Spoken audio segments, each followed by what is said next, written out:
अस्सलाम वालेकुम एवरीवन। आज की वीडियो में मैं यूज़ करूँगी आईक्यू ऑर्गेनिक्स की हाइड्रा फेशियल किट।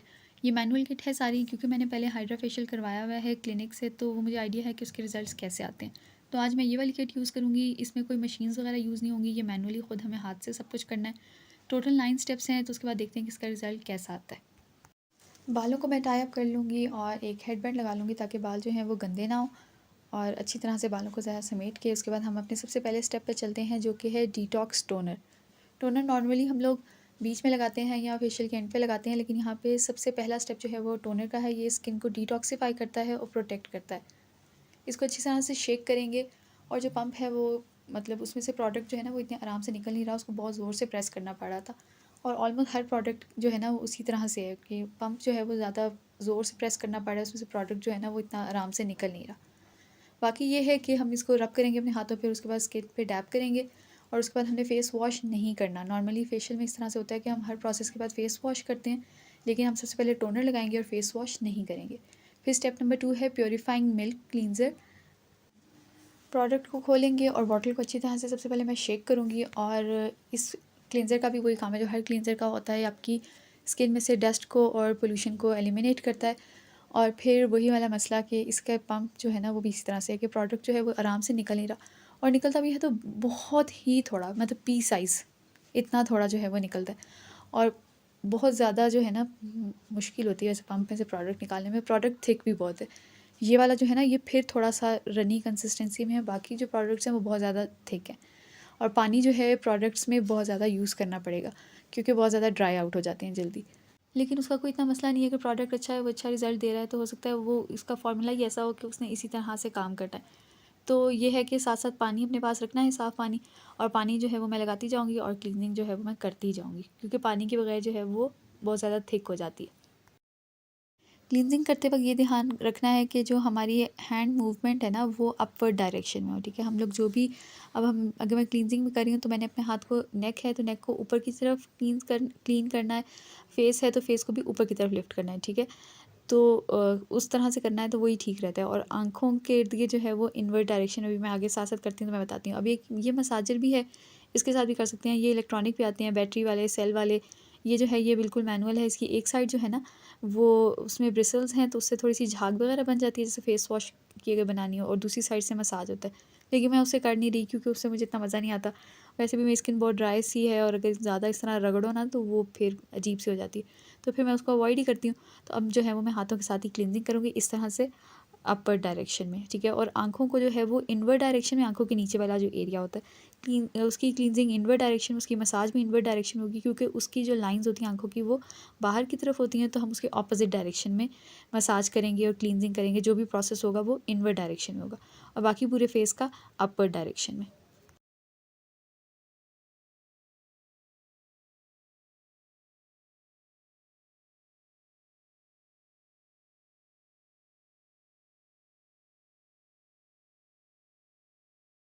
क्लींजिंग का प्रोसेस जब कंप्लीट हो जाएगा तो उसके बाद हम सारा प्रोडक्ट जो है वो अपने फेस से रिमूव करेंगे। फेस वॉश करना है, वॉश कर ले। मैंने अपने पास ये टॉवल रखा हुआ है, मैं टॉवल को साफ़ पानी में डिप करूँगी, और उसके बाद इसको अच्छी तरह से निचोड़ के फिर इसके साथ अपना फेस जो है वो साफ़ करूँगी। ज़ोर से फेस पे रगड़ना नहीं है, आराम से साफ़ करना है। स्पंज भी यूज़ कर सकते हैं अगर करना चाहें तो। नेक्स्ट है step number 3, tan clear exfoliation. ये जो प्रोडक्ट है ये बड़े मज़े का प्रोडक्ट है। ये बेसिकली आपकी स्किन से डेड स्किन सेल्स को रिमूव करेगा, और जो डार्क स्पॉट्स हैं यानी कि जो पिगमेंटेशन हो जाती है स्किन पे उसको रिमूव करेगा। प्रोडक्ट क्लेम जो है वो यही करता है। तो अब ये वाला प्रोडक्ट भी, ये तो बहुत ही ज़्यादा थिक था। मतलब मैं आपसे ये कह रही हूँ ना कि जो क्लींजर है ना वो फिर थोड़ी रनी कंसिस्टेंसी में था, ये तो इतना थिक था। ये इतनी मुश्किलों से निकला है ना कि बस ये, और अगर पंप वाली उसमें होता ना तो ये तो बिल्कुल भी ना निकलता। ये इस ट्यूब में से इतनी मुश्किल से निकल रहा है, और इसमें जो पानी है वो बहुत ज़्यादा यूज़ होगा, वो नज़र भी आ रहा है। अभी मैं आपको दिखाती हूँ कि मतलब मैं उसको हाथों पे भी इस तरह लगा रही हूँ ना तो ऐसे बिल्कुल चिपक रहा है साथ, ये इतना थिक था। तो अब मैं इसको पहले इवनली अपनी स्किन पे जो है वो डिस्ट्रीब्यूट करूँगी, और उसके बाद स्क्रबिंग शुरू करूँगी। अब इस प्रोडक्ट को देख के ऐसा लगता है कि अगर ये इतना थिक है तो ये बहुत हार्श होगा स्किन पे, तो ऐसा बिल्कुल भी नहीं है। इसमें पानी जो है वो ज़्यादा यूज़ होगा, क्योंकि ये थिक है, तो इसको ऑब्वियसली अगर स्क्रबिंग करनी है तो इसको थोड़ा सॉफ्ट तो करना है ना, इसको थोड़ा सा रनी कंसिस्टेंसी में लेकर आना है। तो उसके लिए पानी जो है वो इसके अंदर काफ़ी ज़्यादा यूज़ होगा, लेकिन इसके जो स्क्रबिंग पार्टिकल्स हैं वो इतने सॉफ्ट थे कि वो फ़ील ही नहीं हो रहा था कि स्किन पे कोई चीज़ जो है ना वो रगड़ खा रही है। मैंने ऑलमोस्ट साल बाद जो है ना वो स्क्रब यूज़ किया। मैंने स्क्रब यूज़ करना छोड़ दिया था। मैंने पहले जितनी दफ़ा भी यूज़ किया ना, वो हमेशा मुँह पे या तो दाने बने या तो इचिंग हुई है, कुछ ना कुछ जो है ना उसका रिएक्शन ज़रूर होता था, चाहे जो मर्ज़ी स्क्रब हो। ऑलमोस्ट साल बाद मैंने स्क्रब यूज़ किया और ऐसा कुछ भी नहीं हुआ स्क्रब की वजह से। इसके पार्टिकल्स इतने सॉफ्ट थे और ये बिल्कुल भी स्किन पे जो है ना वो हार्श नहीं है। लेकिन ये है कि पानी जो है वो ज़्यादा लगाना है और आँखों को स्क्रब जो है ना वो नहीं करना। नॉर्मली लोग इस तरह करते हैं कि वो आँखों पे स्क्रब लगाते भी नहीं हैं। लेकिन मैं इस तरह करती हूँ कि जो क्रीम होती है ना वो आईलिड्स पे लगा देती हूँ, आँखों के नीचे भी हल्की-हल्की सी लगा देती हूँ, लेकिन उसको स्क्रब नहीं करती। बस उसको वैसे ही छोड़ देती हूँ और एंड पे जब वॉश करना हो तो फिर उसको साथ वॉश कर देती हूँ। और स्क्रबिंग का प्रोसेस भी सारा वही है जिस तरह से हमने बाकी क्लींजिंग की थी। जो नेक की बैक साइड है उसको मैं डाउनवर्ड डायरेक्शन में स्क्रब करती हूँ और क्लींजिंग भी ऐसी करती हूँ, मसाज भी ऐसे। नेक का जो फ्रंट है उसको अपवर्ड डायरेक्शन में, बाकी पूरा फेस अपवर्ड डायरेक्शन में। और जो आइज़ हैं उनका जो नीचे जो डार्क सर्कल्स वाला एरिया होता है ना उसको इनवर्ड डायरेक्शन में, यानी कि नोज़ की तरफ।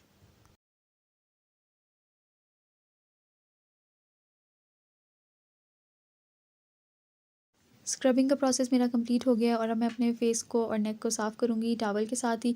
टॉवल एक्चुअली मुझे ईज़ी लगता है, टॉवल से ये है कि गंद नहीं डलता, वरना जो स्पंज होता है ना उसे पानी बह बह के कपड़ों के अंदर भी जा रहा होता है, आस-पास भी गिर रहा होता है। तो टॉवल जो है वो ज़रा थोड़ा-सा ना कम मेसी होता है, वरना आप फेस वॉश भी कर सकते हैं। स्टेप नंबर 4 है brightening and glowing massage cream. तो ये जो क्रीम है ये क्लेम करती है कि आपकी स्किन को ग्लो प्रोवाइड करती है, ठीक है। मसाज जो वैसे भी स्किन के लिए अच्छी होती है और साथ में ये ग्लो भी प्रोवाइड करती है। तो अब मैं अपना फेस वॉश करके आऊँगी क्योंकि मैंने स्क्रब किया हुआ है और स्क्रब के बाद नेक्स्ट स्टेप मसाज का है। तो मसाज करने से पहले ये देखना चाहिए कि आपकी स्किन पे कोई पार्टिकल्स ना हो, ठीक है, ताकि वो मसाज करते हुए वो बीच में ना आए पार्टिकल्स। तो फेस वॉश कर लिया मैंने अपना, उसको मैंने ड्राई कर लिया और अब जो है वो मैं मसाज क्रीम शेक करूँगी और निकालूंगी। और एज़ यूजुअल ये भी इतनी मुश्किल से निकली है, थोड़ी थोड़ी थोड़ी सी करके, तो बार बार निकालनी पड़ेगी और फिर जाके उतनी अमाउंट आएगी कि आप अपने फेस पे सारी अप्लाई कर सकेंगे। तो इतनी मेहनत के बाद ये इतनी सी क्रीम जो है वो निकल आई है और ये जो है मसाज के लिए काफ़ी है। और इसको फिर मैं अपने पहले हाथों पे रब करूँगी और उसके बाद फेस पे अप्लाई करूँगी। ये सारे प्रोडक्ट्स मैं इसी तरह अप्लाई करती हूँ, पहले पूरी क्रीम डिस्ट्रीब्यूट करके फेस पे, नेक पे, और फिर उसके बाद जो है वो मसाज शुरू करती हूँ। क्लींजिंग भी ऐसे ही है, पहले पूरे फेस पे डिस्ट्रीब्यूट करके प्रोडक्ट और फिर से क्लींजिंग शुरू करनी है। तो मसाज के वक्त जो है ये तो हमने बहुत ही ज़्यादा ध्यान रखना है कि हमारा जो हाथ है ना वो ऊपर की तरफ ही लिफ्ट हो, ठीक है। जो हमारा मूवमेंट है ना, हैंड मूवमेंट है फेस के ऊपर, वो अपर डायरेक्शन में हो, नेक के ऊपर भी अपर डायरेक्शन में हो। बेसिकली इसमें मैंने डिफरेंट वीडियोस वगैरह देखी थी। नॉर्मली पहले इस तरह से होता था कि मैं नेक को नीचे की तरफ मसाज करी होती थी, लेकिन अभी मैंने रिसेंटली शगुफ्ता एजाज की वीडियो देखी थी, तो और एक दो और भी मैंने देखी। तो उसमें ये था कि नेक को भी ऊपर की तरफ मसाज करते हैं और अंडर आइज़ वाला एरिया जो है उसको इनवर्ड डायरेक्शन में मसाज करते हैं और बाकी जो फेस है उसको अपवर्ड डायरेक्शन में मसाज करते हैं। अब यहाँ पे मैं नेक की मसाज कर रही हूँ तो उसको मैं अपर डायरेक्शन में मसाज करूँगी। और वैसे ना पहले मैंने जैसे बताया कि पहले मैं डाउनवर्ड डायरेक्शन में करती थी, लेकिन ये है कि अपर डायरेक्शन में करने का रीज़न ये है कि जब भी स्किन हमारी सैगी होती है ना किसी भी वजह से, चाहे वो एजिंग की वजह से हो, चाहे वो डिहाइड्रेशन की वजह से हो, जिस मर्ज़ी वजह से हो, वो हमेशा नीचे की तरफ ढलकती है। तो हमने हमेशा ऑपोजिट डायरेक्शन में मसाज करना होता है। आँखों के जो रिंकल्स होते हैं ना वो बाहर की तरफ होते हैं आँखों से, तो हमने उसको ऑपोजिट डायरेक्शन में, इनवर्ड डायरेक्शन में उसकी मसाज करनी होती है ताकि वो ना आए। और फेस को हमने हमेशा ऊपर की तरफ लिफ्ट करना होता है, ठीक है। और नोज़ का जो प्रेशर पॉइंट होता है वो दोनों आँखों के बीच में होता है और हमने जब भी मसाज करेंगे हमने उसको प्रेस करना है, ठीक है। और फोरहेड से ऊपर की तरफ, फिर आउटवर्ड्स और दोबारा से अंडर आइज़ वाले एरिया में आके इनवर्ड डायरेक्शन में। मसाज कंप्लीट हो जाने के बाद दोबारा से फेस को क्लीन करना है और वो क्लीन करना जो है वो ज़रूरी है और इस वीडियो में मैं बहुत बोल रही हूँ। स्टेप नंबर 5 है इंस्टेंट क्लियर जेल। ये जो है ना ये ब्लैक हेड्स रिमूव करने के लिए है जेल। और ये जेल भी बस एक टाइम में बस इतनी ही सी ही निकलती है, जहाँ जहाँ ब्लैक हेड्स हैं वहाँ वहाँ लगानी है। अब मैं इसका आपको एक चीज़ बताती हूँ, ये है कि पहले स्टीम लेनी है और फिर लगानी है, लेकिन मेरे ब्लैक हेड्स बहुत ज़्यादा है ही नहीं। जो स्क्रबिंग, मसाज और क्लींजिंग किया ना उसी से वो ऑलमोस्ट निकल चुके होंगे, तो इस वजह से मैंने स्टीम नहीं ली। अगर स्टीम जिनके ज़्यादा हैं वो पहले स्टीम लेंगे और उसके बाद उस एरिया में जहाँ ब्लैक हेड्स और वाइट हेड्स होते हैं वहाँ ये जेल जो है ना अच्छी तरह से लगाना है और 15 मिनट वेट करना है। 15 मिनट्स के बाद ब्लैक हेड्स वाली पेन के साथ जो है ना इस जेल को उतारते जाना है, यानी कि ब्लैक हेड्स को रिमूव करना है। तो वो मेरे इतने थे ही नहीं, इतने क्या थे ही नहीं। मैंने फिर उसके बाद इसी टावल के साथ जो है ना उसको रिमूव करना शुरू किया। और यहाँ मैंने गलती ये की, मैंने टावल बहुत ज़ोर से रगड़ा कि पेन तो मैं यूज़ नहीं कर रही तो टावल ही रगड़ लूँ जिसकी वजह से क्या हुआ, अच्छा खासा फेशियल चल रहा था, बिल्कुल स्किन पे कोई मसला नहीं हुआ। तो थोड़ी सी ना मुझे इरिटेशन शुरू हो गई। स्टेप नंबर 6 है एलोडर्मा हाइड्रेटिंग जेल। ये जेल क्या क्लेम करती है कि ये आपकी स्किन को हाइड्रेशन प्रोवाइड करती है। जो हमने अपने मुंह की इतनी रगड़ाई की है उसके बाद थोड़ी सी हाइड्रेशन जो है वो स्किन को ये प्रोवाइड करेगी, थोड़ी नहीं काफ़ी सारी। एक्चुअली ये है कि मैंने अपने नोज़ वाले एरिया को ना बहुत ज़्यादा टॉवल के साथ रगड़ दिया था, इतना नहीं रगड़ना था, जिसकी वजह से ना मुझे बहुत जलन हुई थी जब मैंने ये लगाए थे। तो उसमें कसूर मेरा अपना था क्योंकि मैंने बहुत ज़्यादा रगड़ दिया था कि वो वैसे ही ना मुझे इरिटेशन शुरू होगी और उसके बाद 2-3 दिन तक रही। तो ये जेल जो है हम लोग अपनी स्किन में अच्छी तरह से डैप करेंगे और जेट रोलर के साथ इसको स्किन में एब्जॉर्ब करेंगे। जो जेट रोलर है ये इस किट के अंदर ऑलरेडी अवेलेबल था, ये मैंने अलग से नहीं लिया। जेट रोलर जो है ना ये स्किन के लिए बहुत अच्छा होता है, ठीक है, मतलब कि स्किन को बहुत हेल्दी बनाता है, प्लम्प करता है। लेकिन उसके लिए शर्त ये है कि ये स्टोन जेड ही होना चाहिए और आजकल मार्केट में ये प्लास्टिक के भी अवेलेबल है। तो उसके बाद अब जो है वो स्किन को साफ़ कर लेंगे। जब जेल जो है वो अच्छी तरह से स्किन में एब्जॉर्ब हो जाएगी उसके बाद स्किन को टॉवल से या फिर स्पंज के साथ जो है वो साफ़ कर लेना है। उसके बाद आ जाता है स्टेप नंबर 7 जो कि है डर्मा फ्रेश क्ले मास्क। ये मास्क क्लेम करता है कि ये आपके पोर्स को मिनिमाइज़ करता है और आपकी स्किन को एक रेडिएंट ग्लो प्रोवाइड करता है।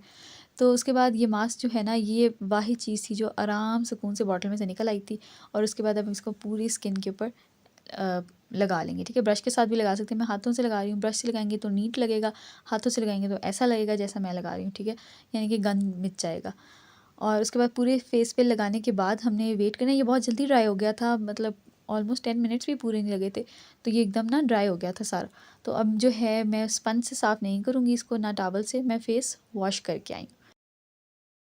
अब आ जाता है हमारा सेकंड लास्ट स्टेप, या लास्ट भी कह सकते हैं इसको, स्टेप नंबर 8, ये है ग्लो सीरम। बेसिकली ये सीरम जो है हम लोगों ने लगाना है एंड पे और इसके बाद 3 घंटे तक हमने अपने फेस पे कुछ भी नहीं लगाना, कोई क्रीम, कोई लोशन नहीं लगाना, कोई मेकअप नहीं करना, ठीक है। 3 घंटे तक नहीं कुछ भी करना।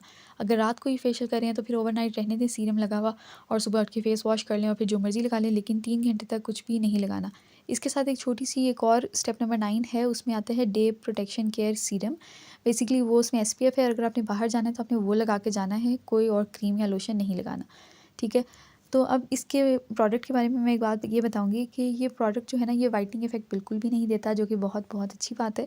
जिस तरह बाकी फेशियल्स होते हैं ना वो हम जब लगाते हैं तो स्किन पे एक वाइटनिंग इफेक्ट आ जाता है जो हमें बड़ा अच्छा लगता है और हम कहते हैं हमारी स्किन साफ़ हो गई है। तो ये ऐसा कुछ भी नहीं करता प्रोडक्ट, ये आपकी स्किन को क्लीन करता है और आपकी स्किन को बहुत प्यारा सा सटल सा ग्लो प्रोवाइड करती है, जो हाइड्रा फेशियल का काम है। हाइड्रा फेशियल यही करता है, चाहे आप वो क्लिनिक से कराएं चाहे वो ये किट यूज़ करके ख़ुद कर लें, वो आपकी स्किन को क्लीन करेगा और आपकी स्किन को ग्लो प्रोवाइड करेगा। वाइटनिंग इफ़ेक्ट जो है वो हाइड्रा फेशियल प्रोवाइड नहीं करता और ना ही वो आपके डार्क सर्कल्स को ख़त्म करता है। So basically hydra facial skin को क्लीन करता है, तो मेरे ख्याल से तो हाइड्रा फेशियल जो एक हेल्दी ऑप्शन है, बजाय इसके कि वो आप और तरह के फेशियल किट्स यूज़ करें जिसमें थोड़ी सी वाइटनिंग केमिकल्स वगैरह भी होते हैं, वो इतने कोई ख़ास अच्छे होते भी नहीं हैं और उससे बेहतर है कि बंदा ये यूज़ कर ले मंथ में 2 दफ़ा।